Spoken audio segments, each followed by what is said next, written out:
구약 성경과 신약 성경, 구약과 신약의 출발점은 처음부터 다릅니다. 구약은 오실 예수님에 대한 말씀이고, 또 신약은 이제 이미 이 땅에 우리의 죄를 위해서 모든 죄의 권세를 멸하기 위한 십자가의 승리로 오신 예수님으로부터 출발하기 때문에 구약과 신약이 다른 것이죠. 그래서 하나님께서 예수님을 보내셔서 예수님이 이 땅에 오셔서 십자가 부활을 통해서 모든 사람들과의 하나님과의 관계를 회복시켜 주셔서 하나님을 믿는 성도를 우리는 신자라고 합니다. 그래서 이 신자는 이 세상의 가르침대로 살지 않고 옛 율법에 속하지 않고 하나님 나라의 새 계명, 예수님께서 주시는 새 계명에 속한 사람으로 살아가게 되는데, 오늘부터 살펴볼 6가지 본보기가 바로 예수님께서 옛 율법의 말씀이 아닌 새로운 하나님의 말씀으로, 새 계명으로 우리에게 주시는 말씀의 첫 번째, 살인하지 말라라고 하는 주제의 말씀입니다.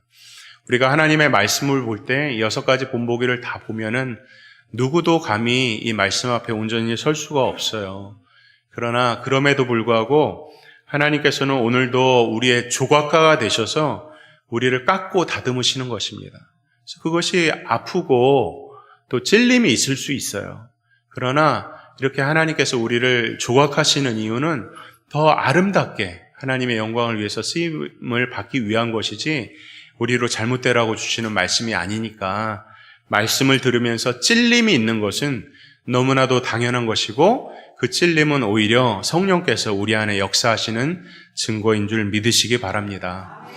오늘 이 6가지 본보기 하나하나 다 그 어떤 형식구를 찾아보면 조금 더 도움이 되겠지만 시간이 없어서 이 6가지 본보기를 말할 때 보통 이렇게 시작합니다. 옛사람에게 이렇게 말하여진 것을 너희가 들었다. 그래서 예수님이 오시기 전에는 옛사람들이고 그 사람들에게는 율법이 이렇게 말했다.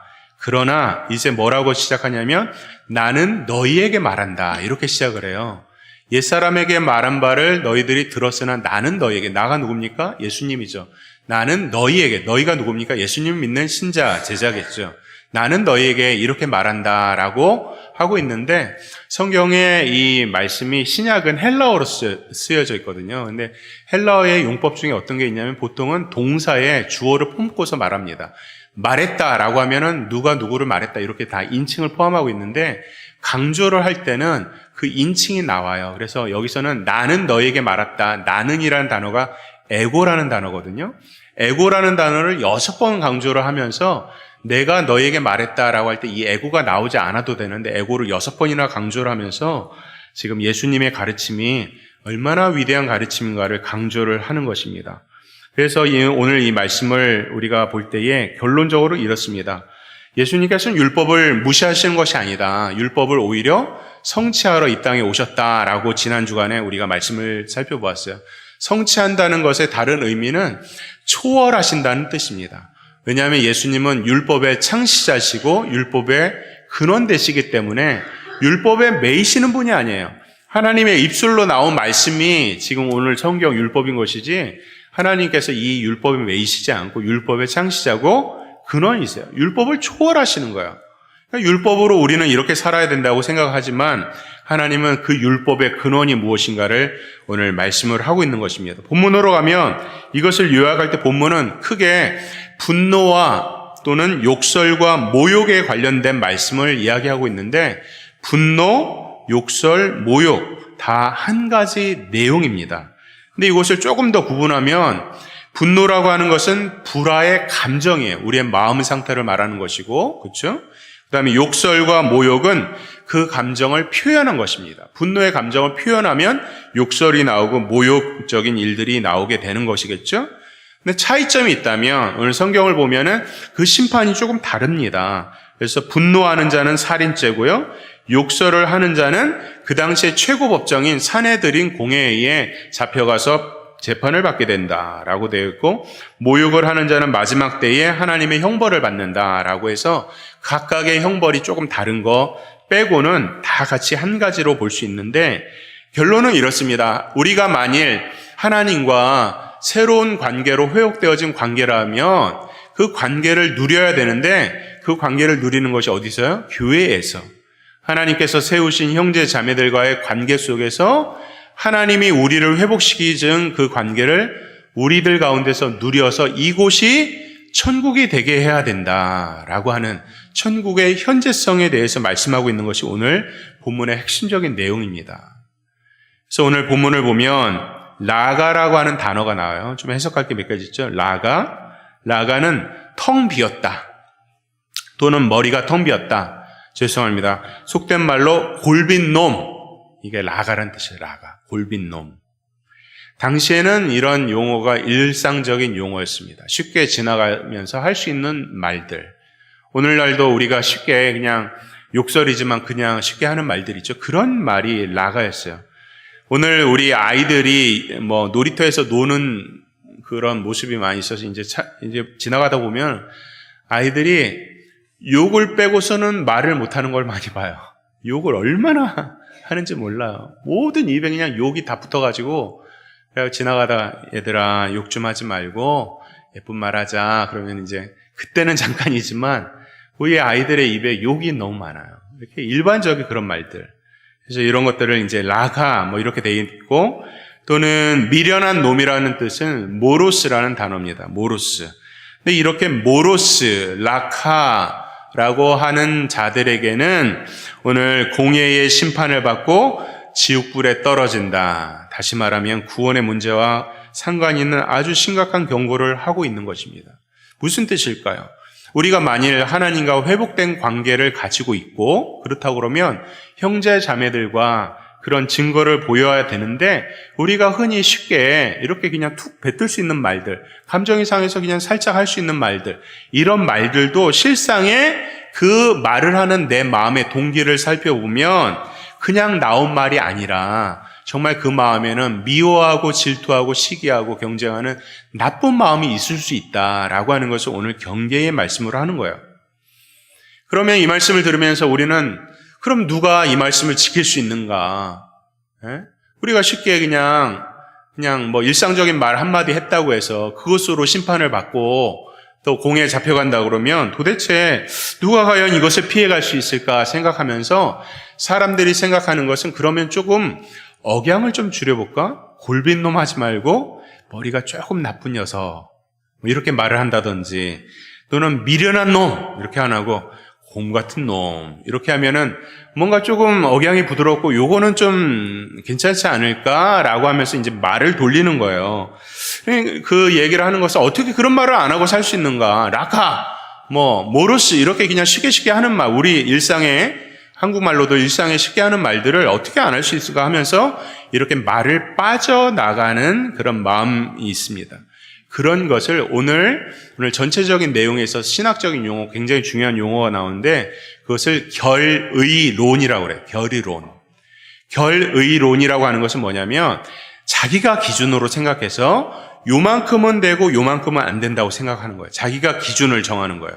그래서 내가 생각할 때 요만큼은 되고 요만큼은 안 되니까 어떻으면 요만큼을 함으로 인하여서 자기는 모든 율법을 지켰다고 생각하는 생각들.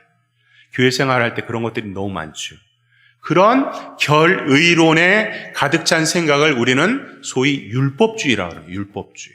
율법주의는 빠져나갈 길이 너무 많은데요. 예를 들면 이렇습니다. 세상 사람들도 말로는 굉장히 친절하게 해요.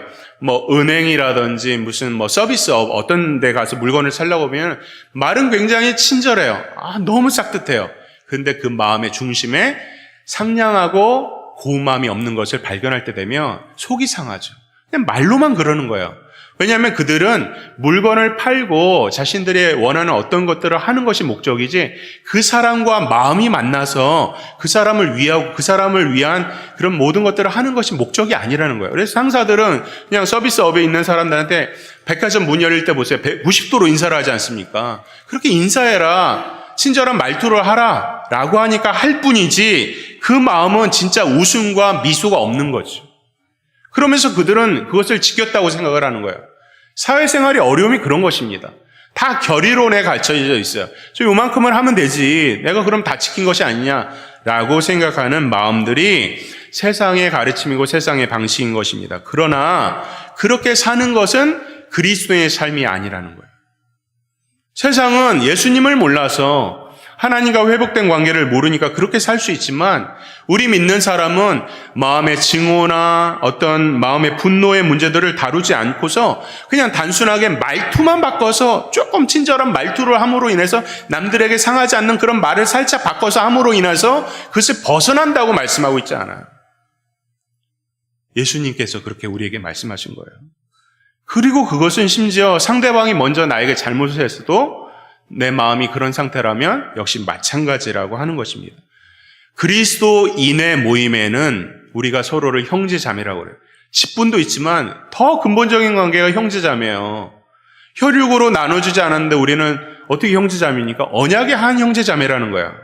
우리가 서로 형제자매로서 이렇게 부를 때에 우리는 우리 안에서는 언제요? 끊임없이 용서와 사랑만이 주어질 뿐이다. 오늘 그렇게 우리에게 말씀하고 있어요. 아무리 상대방이 문제가 많고 여러 번 실수를 해도 끊임없이 용서하고 사랑을 해야만 하는 것이 교회고 형제자매이고 공동체다라고 오늘 우리에게 말씀을 하고 있는 것입니다. 오직 형제 사랑은 회복된 관계, 하나님과의 회복된 관계로서만 누릴 수 있는 것이기 때문에 오늘 그것을 가르치고 있는 거예요.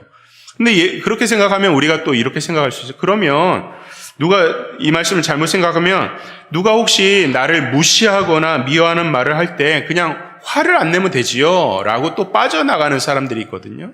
그런 말을 안 하겠다는 거야.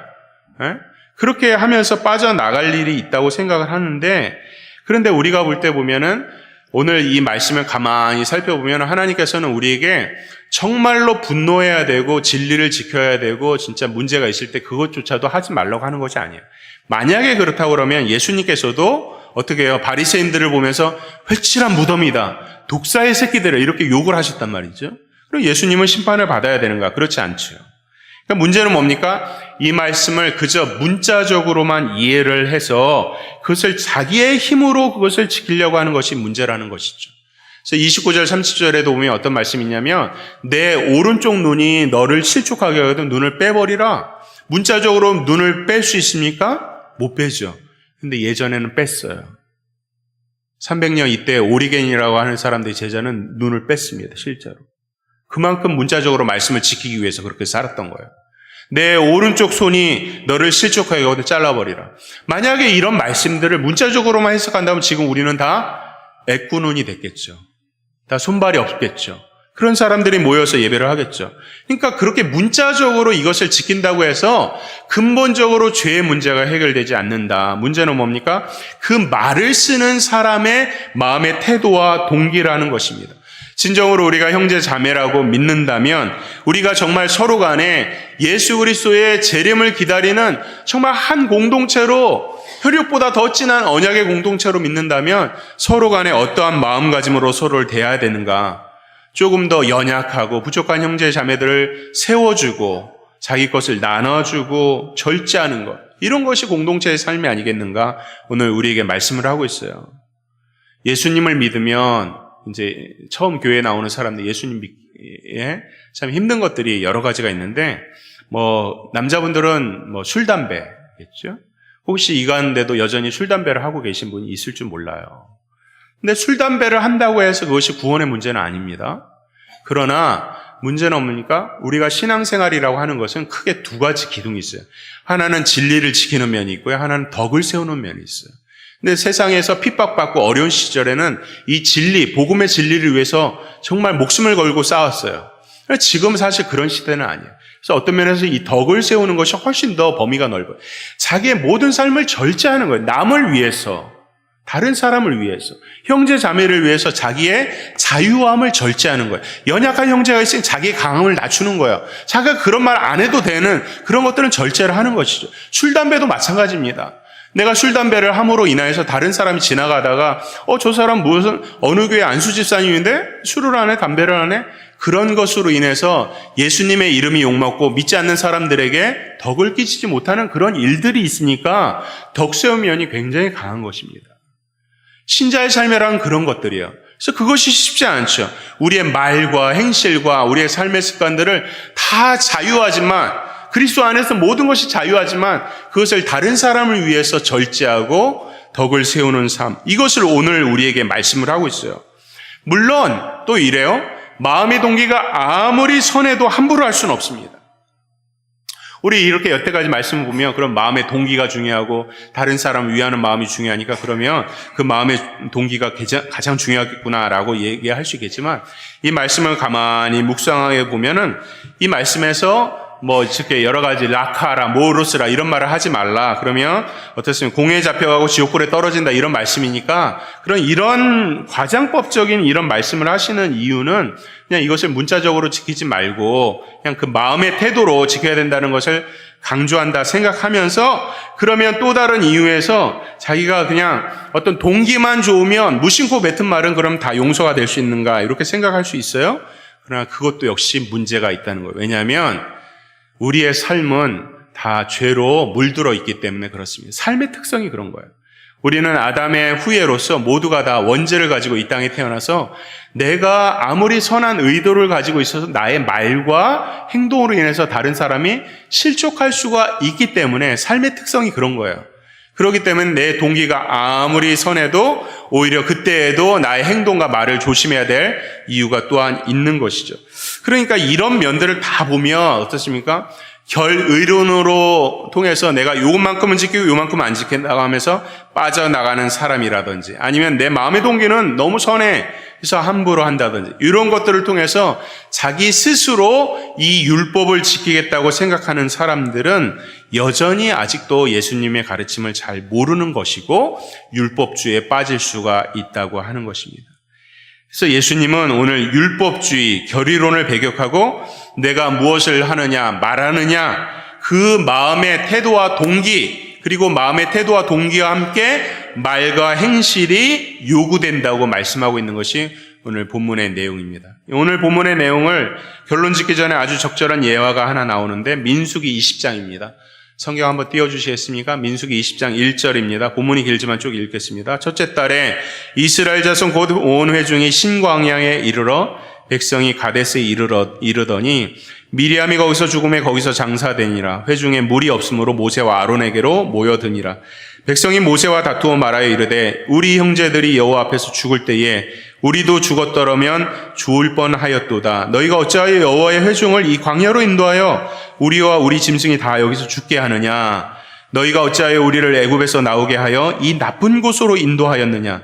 이곳에서는 파종할 곳도 없고 곳이 없고 무화과도 없고 포도도 없고 석류도 없고 마실 물도 없도다.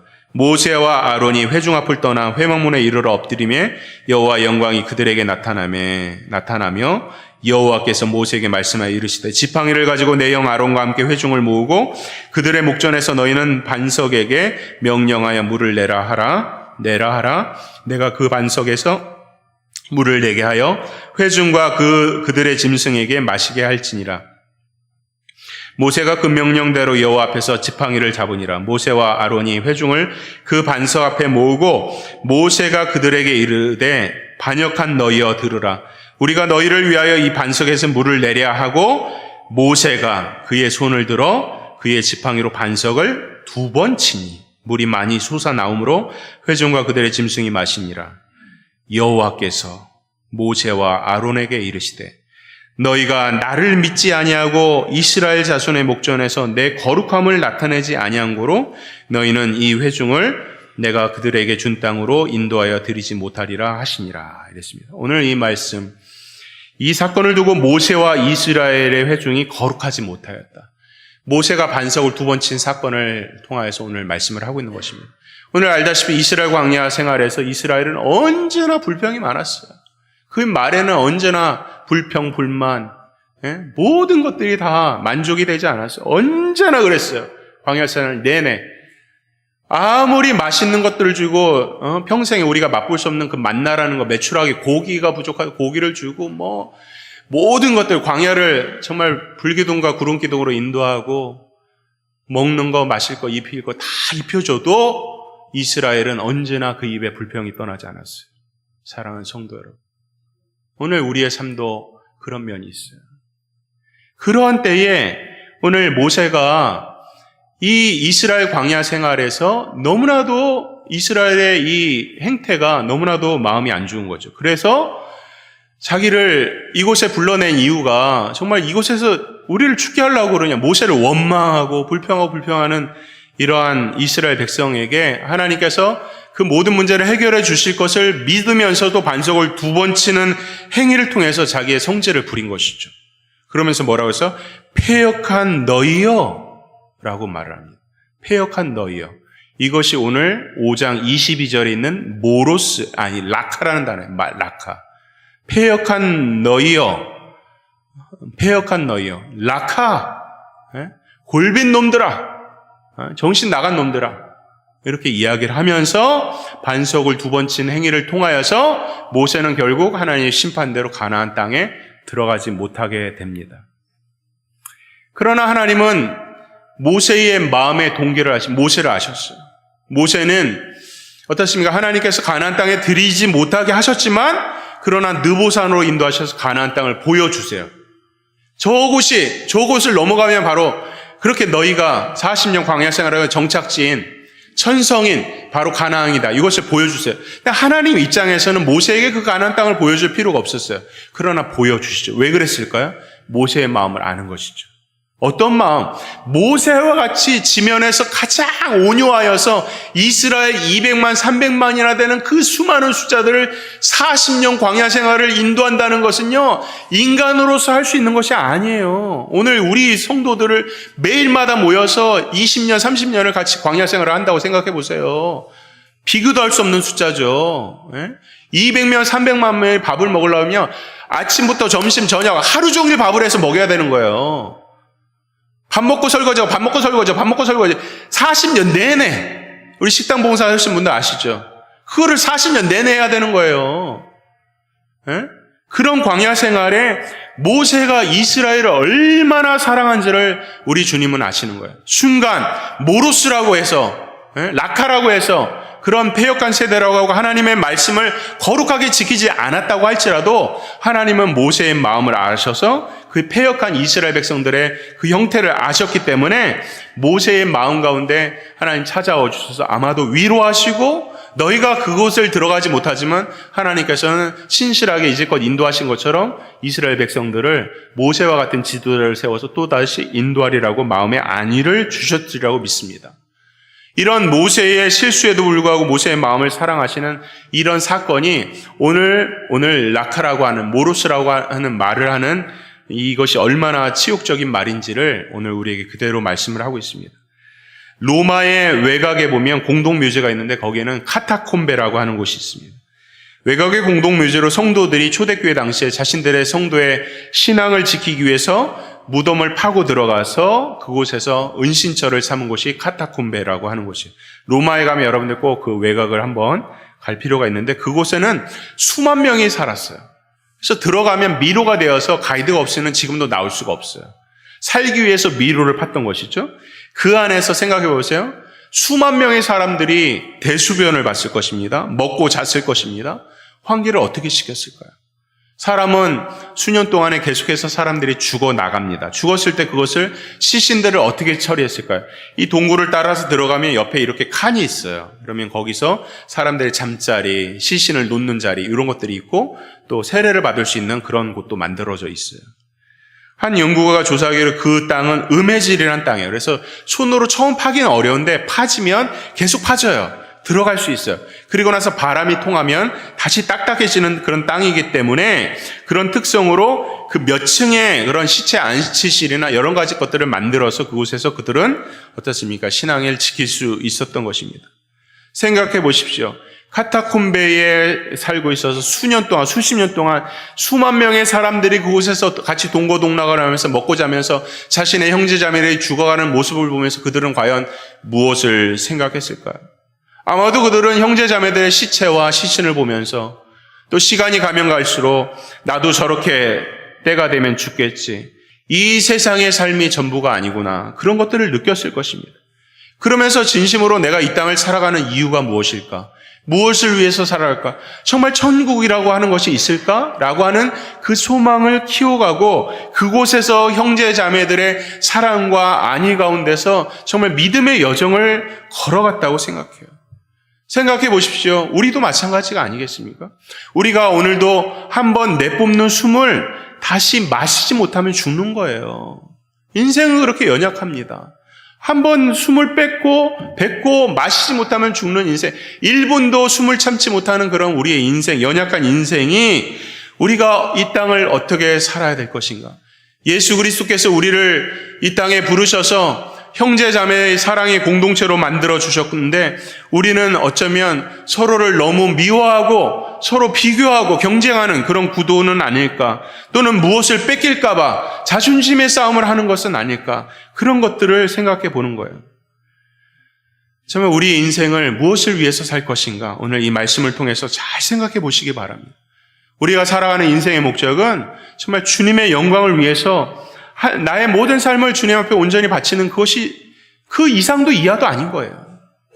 한 자매가 상담을 하러 찾아왔습니다. 그런데 그 자매는 정말 어떤 사람이 너무나도 미웠어요. 그래서 교회에서 그냥 사랑하라 하니까 사랑하는 척은 했지만 정말 마음에 미웠던 거예요. 그래서 그 자매에게 이렇게 말을 합니다. 3가지를 해봤는가? 3가지 질문을 했어요. 첫째, 진정으로 그리스도의 사랑을 아는가? 2번째, 그 미워하는 사람을 위해서 정말로 기도의 눈물을 흘려보았는가? 3번째입니다. 그 상대방을 위해서 내가 변하도록 기도했는가? 다시 말하면 사랑하지 못하는 것은 결국 내가 변하지 않아서입니다. 성경은 예수님은 우리에게 사랑으로 종노릇하라고 하셨고 사랑의 종노릇을 위해서 이 땅에 오셔서 사랑이 없으면 아무것도 아니라고 그랬어요. 우리의 예배의 열심, 기도의 열심, 봉사의 열심, 전도의 열심, 선교의 열심, 모든 거 다 좋습니다. 그러나 진정으로 우리의 마음의 동기에 하나님을 사랑하듯 형제 자매를 사랑해서 예배하고 기도하고 봉사하고 선교하고 전도하지 않으면 그것은 아무짝에도 쓸모없다고 하는 것이 오늘 성경의 가르침인 거예요. 사랑하는 성도 여러분, 우리가 변하면 사랑할 수 있습니다. 그리스도의 사랑이 무엇인지를 우리가 진정으로 깨닫는다면 우리는 변화돼요. 우리가 변화되면 세상이 변화되고 우리 형제자매들이 나의 변함을 통해서 변화가 되는 거예요. 교회는 그런 거였어요. 상대방이 먼저 변화되기를 기다리는 것이 아니라 내가 그리스도의 사랑을 진짜로 안다면 내가 변화되고 내가 눈물을 흘리고 내가 먼저 나아가는 그런 삶의 모습이 있으면 우리 공동체는 정말 하나님을 누리는 천국의 공동체가 되는 거예요. 그런 공동체가 되면 누가 전도하지 않아도 이 공동체에 나오고 싶어서, 이 교회에 나오고 싶어서 사람들이 줄을 서게 되는 것입니다. 문제는 사랑인 거예요. 그 사랑을 위해서 오늘 예수님이 자신의 몸을 버리셨고 우리에게 회복된 관계를 주셨고 그 회복된 관계로 나의 형제 자매들을 돌아보고 나아가라고 오늘 우리에게 말씀하십니다. 이 교훈의 말씀이 우리 모두의 것이 되기를 주의 이름으로 축원합니다.